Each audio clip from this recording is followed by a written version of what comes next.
Colon cancer is the second leading cause of cancer deaths in the U.S.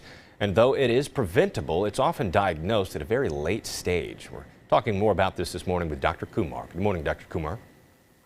Good morning, Casey. It's good to see you. Yeah, you too. So this is preventable. So why is it so often diagnosed in the late stages? Well, because people don't prevent it. It's important to talk about it this month because March is Colon Cancer Awareness Month. And just as you stated, colon cancer is the second leading cause of cancer deaths.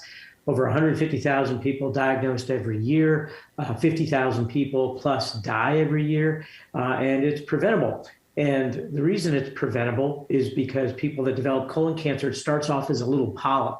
Polyps are asymptomatic, and the biggest risk factor to getting polyps is age above 45.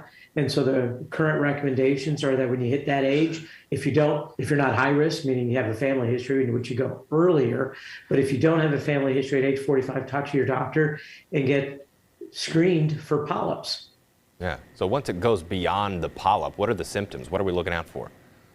Yeah, what you don't want to wait for are the symptoms of colon cancer, as you allude to, blood in your stool, changes in your bowel patterns, particularly new onset constipation, perhaps some abdominal discomfort and some weight loss. Those are the things you don't want to wait for. What you have to recognize is that it's so common, and finding polyps and removing polyps is the best way never to get colon cancer. There should be no American, really not, most Americans should not get colon cancer. Not every cancer reads the textbooks, and some happen at younger ages or older ages, but the vast majority of colon cancers are preventable. And what we do, and the reason people don't go in, I think, is because the idea of having a colonoscopy, that's the best way to prevent colon cancer, is to have a colonoscopy. And why is that? Because polyps are asymptomatic and you have to find them. And the best way to find them is taking a direct look. If they're small, if they're big, you'll take them out. Now, there are alternative ways than colonoscopy, which aren't as effective. These stool-based tests that you might see commercials for, they're fine in people that don't have access to colonoscopy, people that just won't get a colonoscopy no matter what. It's a second great option. But talking to your doctor about the risks and benefits of these variety of options is appropriate, and just preventing your colon cancer when it comes of age. Yeah. And you mentioned family history. Talk about that again. How does that factor into this? Parents, siblings, you get that colonoscopy at 40 if you have family history, right? That's right. So after age, the second leading cause of colon cancer is a family history. So what really matters is a first-degree family history. If your mother, your father, your brother, your sister, sons or daughters sometimes even, if they have a family history, if they have a history of colon cancer, then this propensity to develop colon cancer may be genetic, and you might be at higher risk of colon cancer. So particularly if your family member was diagnosed in the 60s or 50s of their decade of life, then it puts you at higher risk.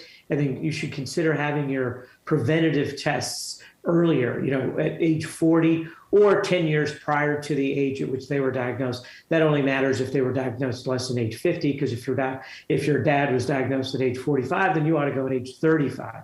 But if he was diagnosed at 55, you start at 40. So people with family histories are higher risk. And for anybody that they themselves have had a polyp or they've had a family history, these stool-based box tests are not appropriate. They don't do good enough of a job to cover those people. So it's important to discuss these risk factors with your physician and see which test is best for you. For most people, the best test, colonoscopy, is the right one. Dr. Kumar, thank you so much. How can people get a hold of you? They can go to austingastro.com. There are so many endoscopists here in town. If you have difficulty getting in with us, many qualified people, UT Health, other gastroenterologists, even colorectal surgeons do endoscopy. And it's not so critical as to who you find, but find somebody, talk to your doctor, get screened if you're of age, and prevent colon cancer. There you go, Dr. Kumar. Thank you so much. We appreciate you. We'll be right back.